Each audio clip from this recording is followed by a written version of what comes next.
Hello everyone, welcome to Luniyal classes. Students, आज के इस वीडियो में हम डिस्कस करेंगे पॉलिटिकल साइंस का फुल चैप्टर फेडरलिज्म। तो चलिए स्टार्ट करते हैं आज का वीडियो। तो आज का हमारा टॉपिक है फेडरलिज्म। स्टूडेंट्स, हमने अपने लास्ट चैप्टर पावर शेयरिंग में vertical form of power sharing पढ़ा था, जिसमें हमने देखा था पावर की sharing higher to lower level की तरफ होती है। मींस सेंट्रल गवर्नमेंट अपनी पावर की शेयरिंग स्टेट के साथ करता है, स्टेट गवर्नमेंट लोकल गवर्नमेंट के साथ पावर की शेयरिंग करता है। इस सिस्टम को फेडरल फॉर्म ऑफ गवर्नमेंट कहते हैं। तो इस चैप्टर में हम फेडरलिज्म को डिटेल में डिस्कस करेंगे। तो सबसे पहले हम फेडरलिज्म का मीनिंग देखते हैं। Federalism is a system of government in which the power is divided between central authority and various constituent units of the country. It means power sharing एक ऐसा सिस्टम है जिसमें पॉलिटिकल पावर सेंट्रल गवर्नमेंट में और other units में divide होती है। इस तरीके के सिस्टम में एक सेंट्रल गवर्नमेंट होती है जो एंटायर कंट्री के लिए डिसीजन लेती है, और दूसरी स्टेट गवर्नमेंट होती है जो अपने पर्टिकुलर स्टेट के डे टू डे एडमिनिस्ट्रेशन के लिए डिसीजन लेती है। तो इस तरह के सिस्टम को फेडरल फॉर्म ऑफ गवर्नमेंट कहते हैं। अब हम देखते हैं की फीचर्स ऑफ फेडरलिज्म। इसका फर्स्ट फीचर है टू और more level of government. It means जिस कंट्री में टू और मोर लेवल्स ऑफ गवर्नमेंट होते हैं वह कंट्री फेडरल कंट्री होती है। फॉर एग्जाम्पल, बेल्जियम में central government, state government and community government है। इंडिया में सेंट्रल गवर्नमेंट, स्टेट गवर्नमेंट और लोकल गवर्नमेंट है। तो इस तरह से डिफरेंट लेवल ऑफ गवर्नमेंट जिस कंट्री में होते हैं वह कंट्री फेडरल कंट्री होती है। फेडरलिज्म का सेकंड फीचर है each level of government has its own jurisdiction. Jurisdictions means कार्य क्षेत्र। Means every level of government के लेजिस्लेशन के, टैक्सेशन के, रेवेन्यू के अपने अपने एरियाज होते हैं और ये अपने अपने एरियाज को कंट्रोल करते हैं। इसका थर्ड फीचर है the authority of each level is guaranteed by the constitution. It means इनके एरियाज का डिवीजन, इनकी पावर का डिवीजन, सब कुछ कॉन्स्टिट्यूशन के द्वारा डिवाइडेड है।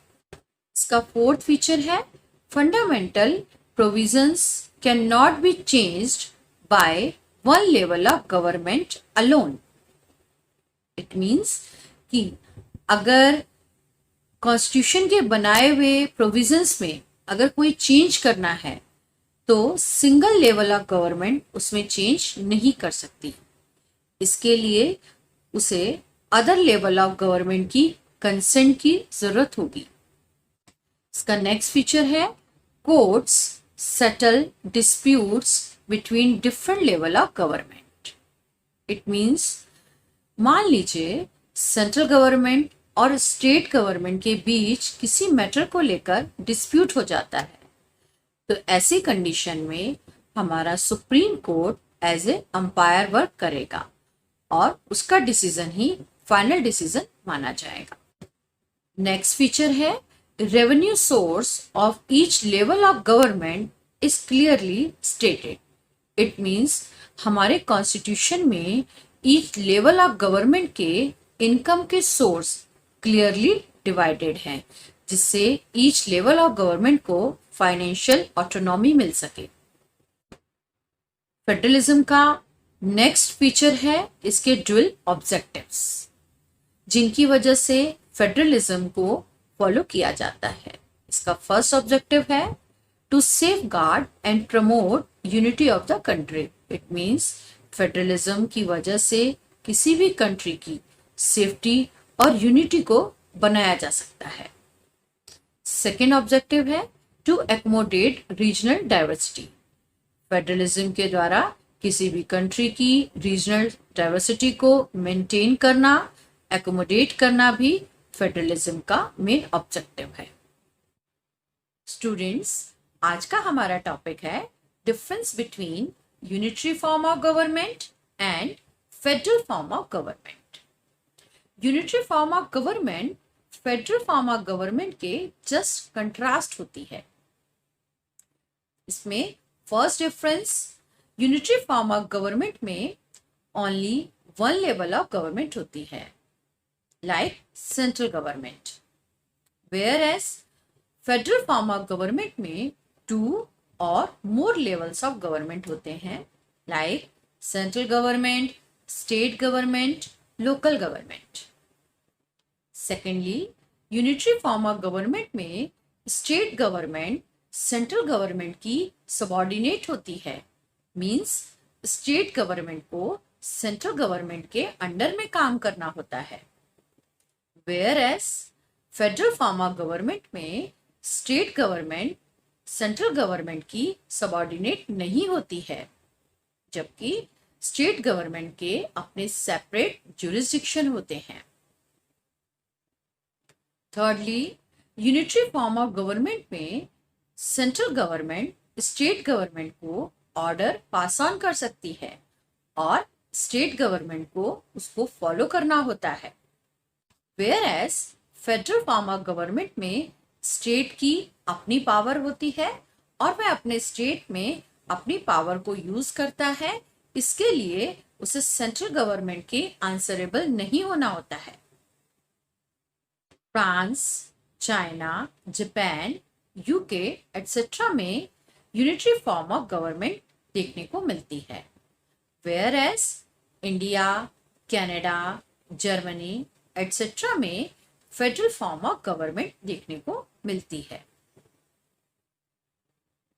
स्टूडेंट्स, अब तक हमने difference between federal form of government and unitary form of government देखा।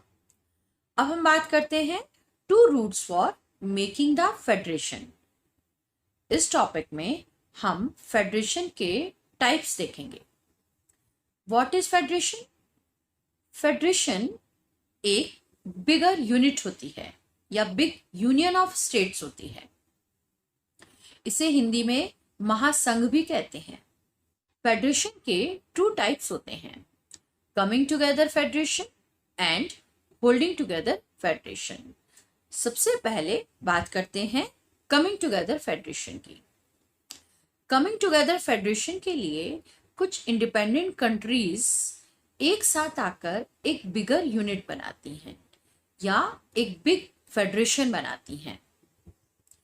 ये स्मॉल कंट्रीज इंडिपेंडेंट होती हैं, इनकी पर्सनल सॉवरेनिटी होती है, आइडेंटिटी होती है, लेकिन यह अपनी कंट्री की सिक्योरिटी को बढ़ाने के लिए डिफरेंट इंडिपेंडेंट कंट्रीज के साथ मिलकर एक फेडरेशन बनाते हैं और इस फेडरेशन में सभी इंडिपेंडेंट कंट्रीज को पावर की इक्वल शेयरिंग की जाती है।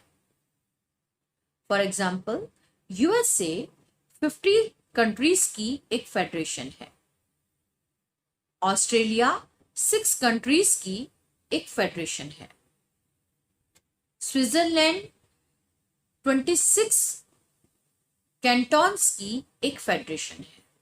Cantons means states.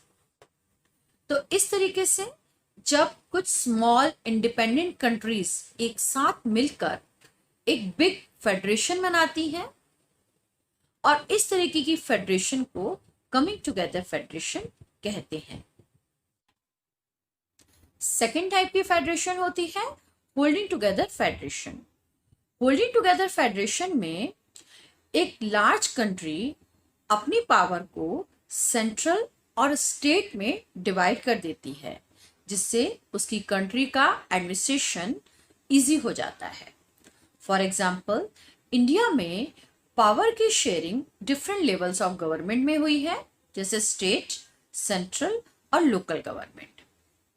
इस तरीके के फेडरेशन में सेंट्रल गवर्नमेंट ज्यादा पावरफुल होती है स्टेट के कंपैरिजन में, और इस तरीके के फेडरेशन में सभी स्टेट्स को इक्वल पावर की शेयरिंग नहीं होती। कुछ स्टेट्स ऐसे होते हैं जिन्हें ज्यादा पावर मिली होती है, और कुछ स्टेट्स ऐसे होते हैं जिन्हें कम पावर मिली होती है। For example, Jammu and Kashmir को अब तक ज्यादा पावर मिली हुई थी, लेकिन आज वह यूनियन टेरिटरी है। इसके अलावा नागालैंड, मणिपुर को एक्स्ट्रा पावर मिली हुई है, जबकि हमारी जितनी भी यूनियन टेरिटरीज हैं उनको अदर स्टेट के कंपैरिजन में कम पावर मिली है। तो इस तरीके से जिस कंट्री में पावर की शेयरिंग अपने ही स्टेट्स में डिवाइड हो जाती है, इस तरीके की फेडरेशन को होल्डिंग टुगेदर फेडरेशन कहते हैं। इसके अदर एग्जांपल्स हैं बेल्जियम और स्पेन। इन दोनों ही फेडरेशन में एक बिग डिफरेंस है। कमिंग टुगेदर फेडरेशन में इंडिपेंडेंट कंट्रीज अपनी पावर को कंबाइन करके एक बिग फेडरेशन बनाती हैं, जबकि होल्डिंग टुगेदर में एक लार्ज कंट्री अपनी पावर को डिस्ट्रीब्यूट करती है। आज का हमारा टॉपिक है what makes India a federal country. इस टॉपिक से रिलेटेड हमारे एग्जाम्स में 3 टाइप के क्वेश्चंस पूछे जाते हैं, जिसमें फर्स्ट क्वेश्चन है what makes India a federal country. Second question है write 3-fold distribution of legislative power. Third question है what are the power sharing arrangements in our country. इन सब क्वेश्चंस के आप क्या आंसर लिखेंगे, वही आज का हमारा टॉपिक है। तो चलिए स्टार्ट करते हैं आज का टॉपिक। 1947 में इंडिया को एक पेनफुल और ब्लडी पार्टीशन के बाद इंडिपेंडेंस मिली थी। इस इंडिपेंडेंस के बाद बहुत से प्रिंसली स्टेट इंडिया में इंक्लूड हो गए। इस वजह से इंडिया को यूनियन ऑफ स्टेट्स भी कहते हैं। हमारे कॉन्स्टिट्यूशन मेकर्स ने इंडिया के लिए फेडरलिज्म वर्ड का यूज तो नहीं किया, लेकिन फेडरलिज्म के सभी फीचर्स इंडियन कॉन्स्टिट्यूशन में देखने को मिलते हैं। फॉर एग्जाम्पल, फेडरलिज्म का फर्स्ट फीचर है 2 और मोर लेवल्स ऑफ गवर्नमेंट। हमारे इंडिया में भी 3 लेवल्स ऑफ गवर्नमेंट हैं, जैसे सेंट्रल, स्टेट और लोकल गवर्नमेंट। इसका सेकंड फीचर है judiciary plays a role of umpire. हमारे इंडिया में भी जुडिशरी एक पावरफुल और इंडिपेंडेंट ऑर्गन्स है, जिसका डिसीजन फाइनल माना जाता है। इसका थर्ड फीचर है एवरी लेवल ऑफ गवर्नमेंट के फाइनेंशियल ऑटोनॉमी होती है। हमारे इंडिया में भी सेंट्रल और स्टेट गवर्नमेंट के इनकम के रिसोर्सेज कॉन्स्टिट्यूशन द्वारा डिवाइडेड हैं। इसका फोर्थ फीचर है कि एवरी लेवल ऑफ गवर्नमेंट के अपने सेपरेट जुरिस्डिक्शन होते हैं। हमारे इंडिया में भी तीनों लेवल ऑफ गवर्नमेंट के सेपरेट जुरिस्डिक्शन हैं। तो इस तरीके से हम देखते हैं कि फेडरलिज्म के सभी की फीचर्स हमारे कॉन्स्टिट्यूशन में फॉलो किए जाते हैं। इंडिपेंडेंस के बाद जब इंडिया का कॉन्स्टिट्यूशन बना तो इंडिया में ओनली 2 लेवल ऑफ गवर्नमेंट थी, सेंट्रल गवर्नमेंट और स्टेट गवर्नमेंट। बाद में इसमें थर्ड लेवल और एड ऑन कर दिया गया, जिसे थर्ड टियर ऑफ गवर्नमेंट या लोकल गवर्नमेंट भी कहते हैं। इसमें म्युनिसिपैलिटीज और पंचायत आते हैं। हमारे कॉन्स्टिट्यूशन ने लेजिस्लेटिव पावर को डिफरेंट लेवल ऑफ गवर्नमेंट में डिस्ट्रीब्यूट कर दिया है। इसे 3-fold distribution of legislative power भी कहते हैं। इसके लिए 3 लिस्ट बनाई गई हैं, जिसमें फर्स्ट लिस्ट है यूनियन लिस्ट। आज यूनियन लिस्ट में 100 सब्जेक्ट इंक्लूड्स हैं, जो पहले 97 थे। इस लिस्ट में वो सब्जेक्ट इंक्लूड किए जाते हैं जिसमें पूरे कंट्री के लिए एक यूनिफॉर्म पॉलिसी की जरूरत होती है। For example defence, banking, currency, foreign affairs and communications. अगर हम डिफेंस की बात करते हैं तो मान लीजिए हमारी कंट्री पर कोई नेबरिंग कंट्री अटैक कर देती है, तो ऐसी कंडीशन में हमारी कंट्री को डिफेंस करने के लिए हमारी आर्मी सेंट्रल गवर्नमेंट के ऑर्डर को फॉलो करेगी। अगर हम करेंसी की बात करते हैं तो अभी कुछ समय पहले हमारी कंट्री में डिमोनेटाइजेशन हुआ था, जिसका इम्पैक्ट पूरी कंट्री पर पड़ा था। तो इस तरह से यूनियन लिस्ट में जो सब्जेक्ट आते हैं उन सब्जेक्ट में लॉ मेकिंग का राइट यूनियन गवर्नमेंट का होता है। सेकेंड लिस्ट है स्टेट लिस्ट। स्टेट लिस्ट में इस समय 61 सब्जेक्ट इंक्लूड हैं, जो पहले 66 थे। इस लिस्ट के 5 सब्जेक्ट कॉन्करेंट लिस्ट में शिफ्ट कर दिए गए हैं। इस लिस्ट में आने वाले सब्जेक्ट लोकल और स्टेट इंपॉर्टेंस से रिलेटेड होते हैं। इन सब्जेक्ट्स पर लॉ मेकिंग का राइट स्टेट गवर्नमेंट का होता है। For example police, trade, commerce, agriculture and irrigation. अगर हम पुलिस की बात करते हैं, पुलिस का काम किसी भी स्टेट के इंटरनल लॉ एंड ऑर्डर को मेंटेन करना होता है और उस स्टेट की पुलिस अपनी स्टेट गवर्नमेंट के ऑर्डर को फॉलो करती है। थर्ड लिस्ट है कॉन्करेंट लिस्ट। कॉन्करेंट लिस्ट में आज 52 सब्जेक्ट्स इंक्लूड हैं, जो पहले 47 थे। इस लिस्ट में सेंटर और स्टेट के कॉमन इंटरेस्ट होते हैं। इन सब्जेक्ट्स पर लॉ मेकिंग का राइट सेंट्रल और स्टेट दोनों ही गवर्नमेंट को होता है। For example education, forest, trade union, marriage, adoption and succession. तो इस तरीके से यूनियन लिस्ट में लॉ मेकिंग का राइट यूनियन गवर्नमेंट को या सेंट्रल गवर्नमेंट को होता है। स्टेट लिस्ट में लॉ मेकिंग का राइट स्टेट गवर्नमेंट को होता है। कॉन्करेंट लिस्ट में लॉ मेकिंग का राइट सेंट्रल और स्टेट दोनों को होता है। इन 3 लिस्ट के अलावा कुछ ऐसे सब्जेक्ट भी हैं जो हमारे कॉन्स्टिट्यूशन के टाइम पर एग्जिस्ट ही नहीं करते थे। इस तरीके के सब्जेक्ट को रेजिडरी सब्जेक्ट कहते हैं। फॉर एग्जाम्पल हमारा आईटी सेक्टर या कंप्यूटर सॉफ्टवेयर सेक्टर।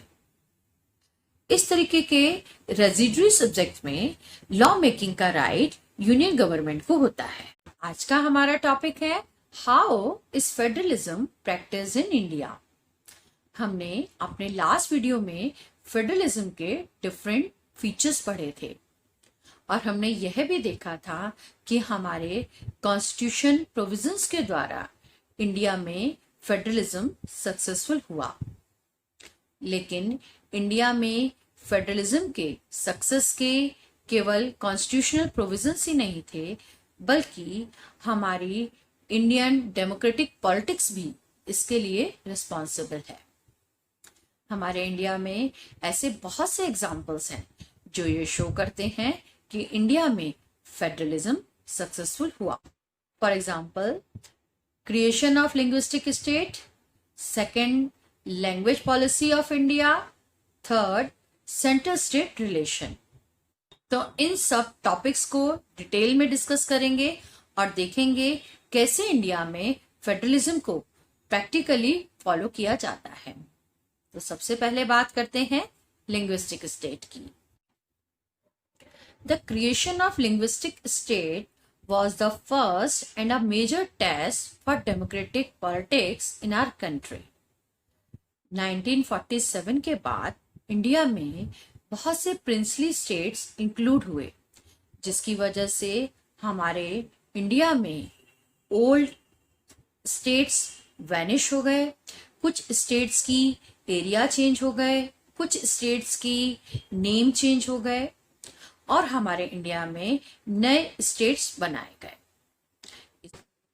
अब हम इंडिया के लिंग्विस्टिक स्टेट के क्रिएशन को मैप की हेल्प से समझने की कोशिश करते हैं। आपके स्क्रीन पर इंडिया के 2 मैप्स दिखाई दे रहे हैं, जिसमें एक मैप 1947 का मैप है और दूसरा मैप 2006 का मैप है। सबसे पहले हम बात करते हैं नॉर्थ इंडिया की 1947 में। आप देखेंगे फर्स्ट स्टेट है जम्मू एंड कश्मीर, इसके बाद पंजाब, इसके नीचे है राजपुताना, इसके राइट में है दिल्ली, फिर यूनाइटेड प्रोविंसेस। अब हम इन्हीं स्टेट्स को 2006 के मैप में देखते हैं। 2006 के मैप में सबसे पहले है जम्मू एंड कश्मीर, इसके बाद हम देखते हैं पंजाब के 2 पार्ट्स हो गए हैं। इसमें नॉर्थ साइड में हिमाचल प्रदेश बन गया है और साउथ साइड में हरियाणा बन गया है। जिस स्टेट का नाम पहले राजपुताना था, वह नाम चेंज होकर अब राजस्थान हो गया है। इसके बाद दिल्ली आता है और उसके बाद जिस स्टेट का नाम यूनाइटेड प्रोविंसेस था, उसे आज हम उत्तर प्रदेश के नाम से जानते हैं। उत्तर प्रदेश के नॉर्थ साइड में एक न्यू स्टेट क्रिएट हो गया है, जिसे हम उत्तराखंड कहते हैं। अब हम बात करते हैं सेंट्रल इंडिया की।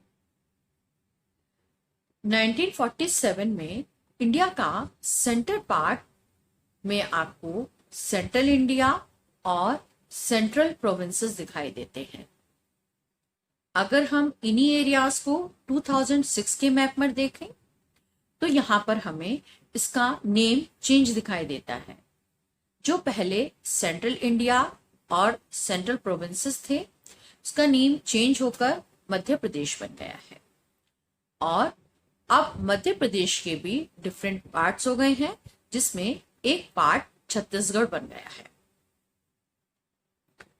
अगर अब हम बात करते हैं वेस्ट इंडिया की, तो वेस्ट इंडिया में 1947 में केवल एक स्टेट था, जिसका नाम था बॉम्बे प्रेसिडेंसी। इसके नीचे आपको मैसूर दिखाई दे रहा है, उसके बराबर में आपको हैदराबाद दिखाई दे रहा है। अब हम इन्हीं एरियाज को 2006 के मैप में देखते हैं। बॉम्बे प्रेसिडेंसी के डिफरेंट पार्ट्स हो गए हैं। इसके ऊपर गुजरात बन गया है, सेंट्रल में महाराष्ट्र बन गया है और इसके नीचे जो पहले मैसूर था, उसका नेम चेंज होकर अब कर्नाटका बन गया है।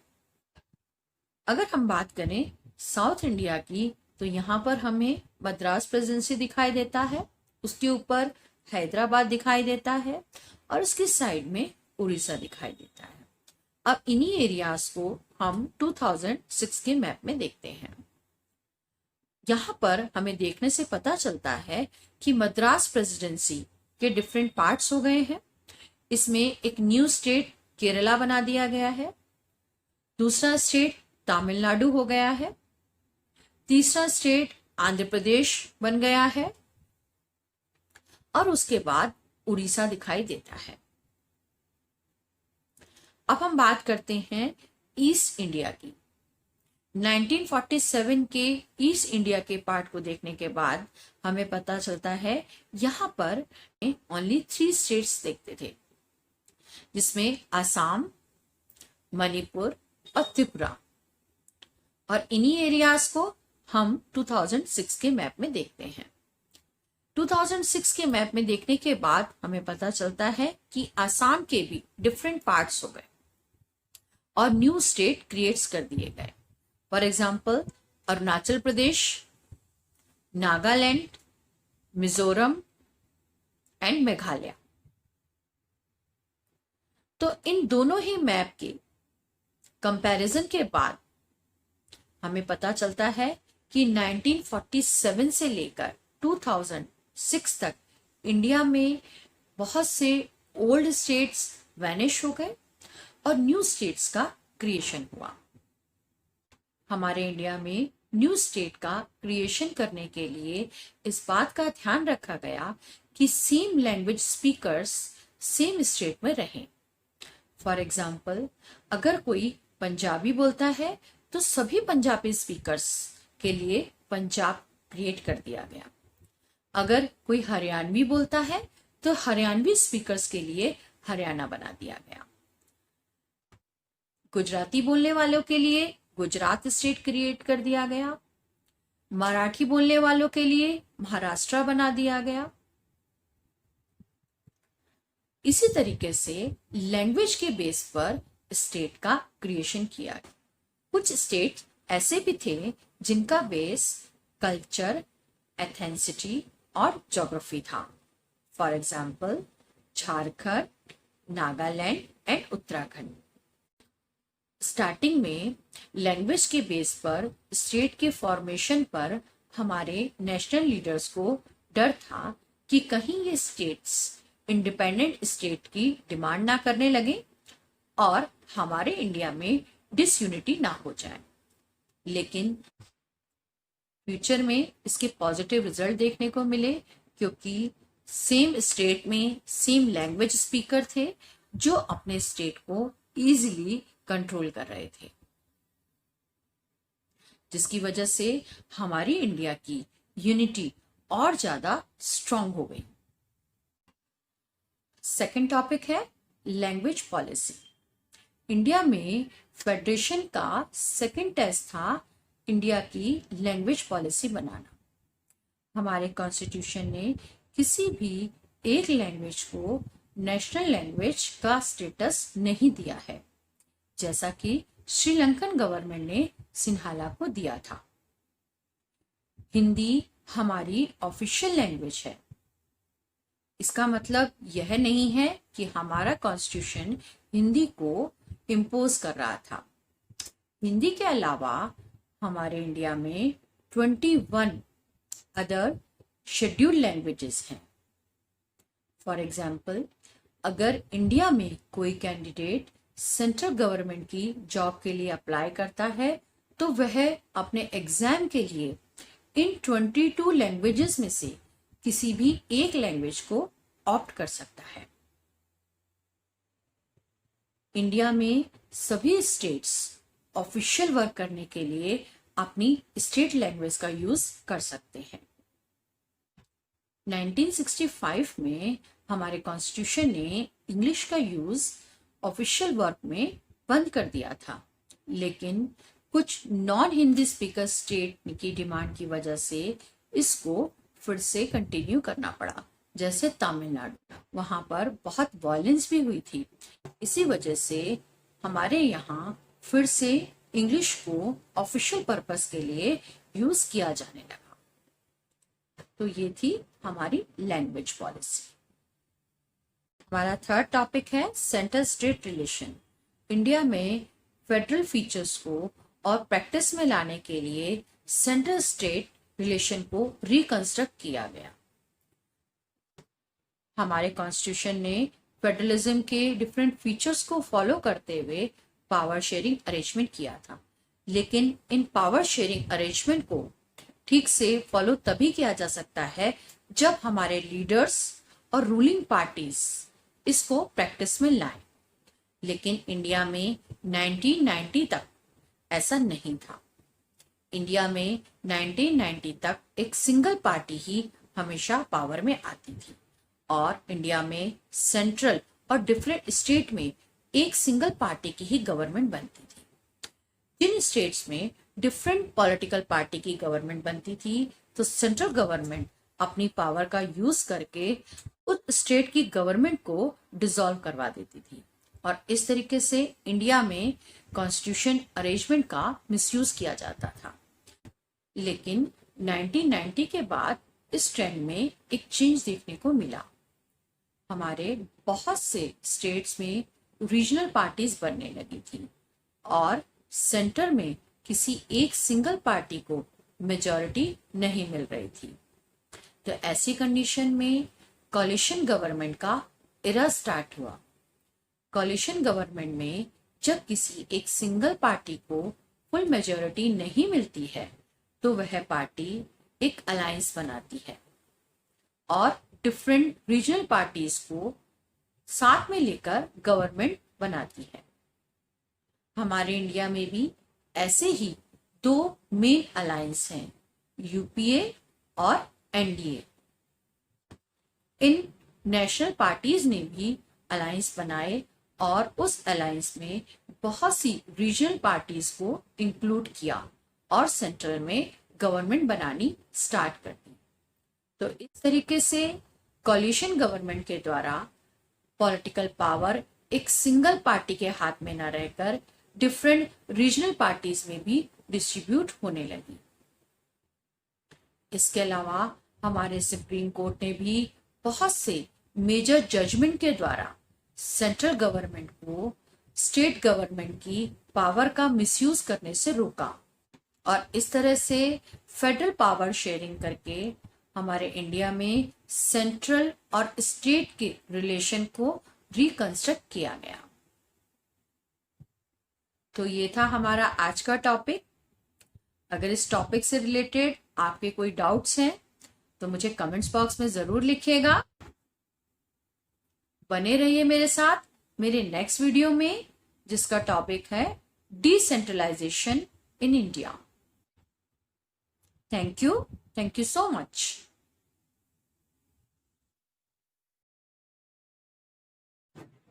Hello everyone, welcome to Luniyal classes.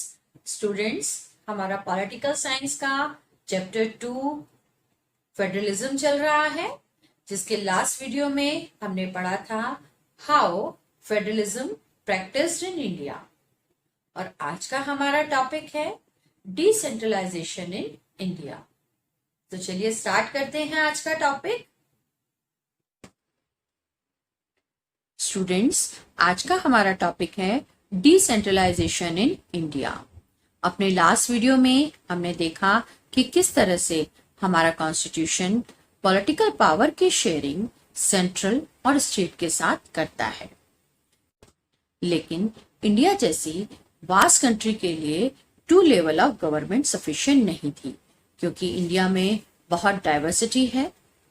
Population wise India बहुत बड़ा है और एरिया वाइज भी इंडिया के स्टेट बहुत लार्ज हैं। फॉर एग्जाम्पल, अगर हम उत्तर प्रदेश की पॉपुलेशन को रशिया से कंपेयर करें तो उत्तर प्रदेश की पॉपुलेशन रशिया से ज्यादा है।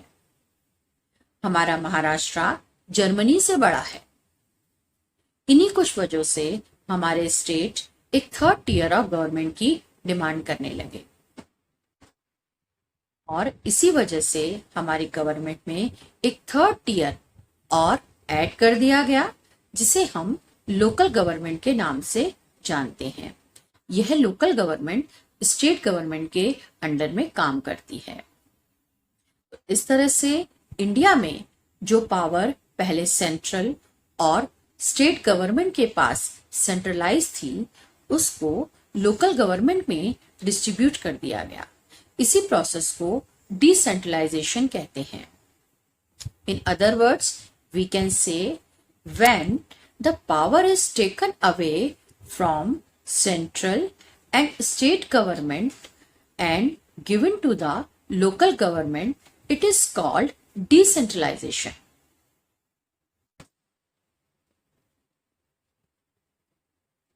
पॉलिटिकल पावर का इस तरह से डिसेंट्रलाइजेशन के पीछे और भी बहुत से आइडियाज थे। फॉर एग्जाम्पल, किसी भी लोकेलिटी के प्रॉब्लम्स को वहां के लोकल पीपल बेस्ट तरीके से समझ सकते हैं, क्योंकि वह उस लोकेलिटी में रहते हैं। उन्हें पता है प्रॉब्लम को किस तरह से सॉल्व किया जा सकता है। साथ ही वह यह भी जानते हैं कि हमारे लिमिटेड रिसोर्सेस को किस तरह से इफेक्टिवली यूज किया जा सकता है। तो इस तरीके से डिसीजन मेकिंग प्रोसेस में लोकल पीपल पार्टिसिपेट करने लगते हैं और यही डेमोक्रेसी की एक्चुअल स्पिरिट है। इसी वजह से 3rd टियर ऑफ गवर्नमेंट को लोकल सेल्फ गवर्नमेंट भी कहते हैं। तो इस तरीके से हमारी गवर्नमेंट में 3rd टियर ऑफ गवर्नमेंट और ऐड कर दिया गया, जिसके 2 टाइप्स थे, पंचायत और म्युनिसिपैलिटी। विलेज में पंचायत लोकल इश्यूज को सेटल करती है और टाउन में म्युनिसिपैलिटी और म्युनिसिपल कॉरपोरेशन लोकल इश्यूज को सेटल करते हैं। स्टार्टिंग में ये आइडिया बहुत अच्छा था, लेकिन जब प्रैक्टिकली इसको देखा गया तो यह गवर्नमेंट उतनी इफेक्टिव नहीं थी, क्योंकि लोकल गवर्नमेंट को स्टेट गवर्नमेंट के अंडर में काम करना होता था। यह इंडिपेंडेंट गवर्नमेंट नहीं थी, ना ही इसके रेवेन्यू के रिसोर्स डिक्लेयर किए गए थे। इस लेवल की गवर्नमेंट के इलेक्शन रेगुलर नहीं होते थे, तो इस वजह से यह गवर्नमेंट उतनी इफेक्टिव नहीं रही। लेकिन 1992 में हमारे कॉन्स्टिट्यूशन में बहुत से अमेंडमेंट किए गए। इसमें अमेंडमेंट 72 बहुत फेमस है। इस अमेंडमेंट ने हमारी लोकल गवर्नमेंट को इफेक्टिव और पावरफुल बना दिया। इस अमेंडमेंट के बाद लोकल लेवल पर रेगुलर इलेक्शन होने लगे। पंचायत और म्युनिसिपैलिटीज के इलेक्शन के टाइम पर एससी, एसटी और ओबीसी को रिजर्वेशन दिया जाने लगा। वुमेन्स के लिए भी 1/3 सीट्स रिजर्व कर दी गई। इसके अलावा लोकल लेवल पर पंचायत और म्युनिसिपैलिटी के इलेक्शन कराने के लिए स्टेट इलेक्शन कमीशन कंडक्ट की गई। अब स्टेट गवर्नमेंट अपनी पावर और रेवेन्यू को लोकल गवर्नमेंट के साथ शेयर करने लगी, जो मैंडेटरी कर दिया गया। तो इस तरीके से 1992 के बाद हमारी लोकल गवर्नमेंट पहले से ज्यादा इफेक्टिव और पावरफुल हो गई। स्टूडेंट्स, आज का हमारा टॉपिक है पंचायती राज। अपने लास्ट वीडियो में हमने डिसेंट्रलाइजेशन का मीनिंग देखा। डिसेंट्रलाइजेशन के पीछे क्या रीजंस थे वो भी पढ़े थे, और हमारी लोकल गवर्नमेंट को किस तरह से 72 अमेंडमेंट के द्वारा इफेक्टिव और पावरफुल बनाया गया, ये भी हमने अपने लास्ट वीडियो में पढ़ा था। आज के इस टॉपिक में हम पढ़ेंगे पंचायती राज। हमारी लोकल सेल्फ गवर्नमेंट के 2 टाइप्स होते हैं, पहला पंचायत और दूसरा म्युनिसिपैलिटी। तो आज हम इन दोनों ही टाइप की गवर्नमेंट के बारे में बात करेंगे। तो सबसे पहले बात करते हैं पंचायत की। पंचायत को पंचायती राज सिस्टम भी कहते हैं। पंचायत विलेज लेवल पर होती है। हमारे इंडिया में एवरी 24 अप्रैल को पंचायती राज दिवस मनाया जाता है। पंचायती राज में डिफरेंट लेवल्स होते हैं। इसमें सबसे पहला लेवल होता है ग्राम सभा, दूसरा लेवल होता है ग्राम पंचायत, तीसरा लेवल होता है ब्लॉक पंचायत या पंचायत समिति, चौथा लेवल होता है जिला परिषद। सबसे पहले बात करते हैं ग्राम सभा की। ग्राम सभा में किसी भी विलेज के 18 और अबव 18 एज के लोग आते हैं, जिनके पास वोटिंग का राइट होता है। यह लोग उस विलेज की पंचायत को इलेक्ट करते हैं। इलेक्शन के टाइम पर उस विलेज को डिफरेंट पार्ट्स में डिवाइड कर दिया जाता है। एवरी वार्ड से कुछ लीडर खड़े होते हैं और ग्राम सभा के मेंबर उन लीडर्स को वोट देते हैं। जिन लीडर को मैक्सिमम वोट मिलते हैं वह लोग ग्राम पंचायत बनाते हैं। तो इस तरीके से एवरी विलेज की अपनी सेपरेट ग्राम पंचायत होती है। इसके बाद पंचायत समिति बनती है। पंचायत समिति के लिए डिफरेंट विलेज की पंचायत के मेंबर वोट डालते हैं और पंचायत समिति या ब्लॉक समिति के मेंबर्स को इलेक्ट करते हैं। इस तरीके से डिफरेंट पंचायत मिलकर ब्लॉक समिति बनाती हैं। अब बात आती है जिला परिषद की। जिला परिषद में डिफरेंट ब्लॉक समिति के मेंबर्स वोटिंग करते हैं और जिला परिषद बनाते हैं। जिला परिषद में इन इलेक्टेड मेंबर्स के अलावा कुछ एमएलएस भी होते हैं और गवर्नमेंट ऑफिसर्स भी शामिल किए जाते हैं। तो इस तरीके से पूरा पंचायती राज सिस्टम बनता है। थर्ड टियर ऑफ गवर्नमेंट का second type local urban self government होती है, जिसमें म्युनिसिपैलिटी एंड म्युनिसिपल कॉरपोरेशन आते हैं। किसी भी स्मॉल टाउन में म्युनिसिपैलिटी बनाई जाती है, जबकि बिग सिटीज में म्युनिसिपल कॉरपोरेशन होती है। म्युनिसिपैलिटी और म्युनिसिपल कॉरपोरेशन के लिए इलेक्शन कराए जाते हैं। इसके लिए उस टाउन और सिटी को डिफरेंट वार्ड्स में डिवाइड कर दिया जाता है। एवरी वार्ड से लीडर इलेक्ट किए जाते हैं, जिन्हें वार्ड मेंबर कहते हैं। इन वार्ड मेंबर का एक हेड होता है। म्युनिसिपैलिटी में इन वार्ड मेंबर के हेड को चेयरमैन कहते हैं, जबकि म्युनिसिपल कॉरपोरेशन में इन वार्ड मेंबर्स के हेड को मेयर बुलाया जाता है। तो इस तरीके से इंडिया में विलेज और टाउन की लोकल प्रॉब्लम को लोकल लेवल पर ही सॉल्व किया जाता है। इसी को ही थर्ड टियर ऑफ गवर्नमेंट कहते हैं।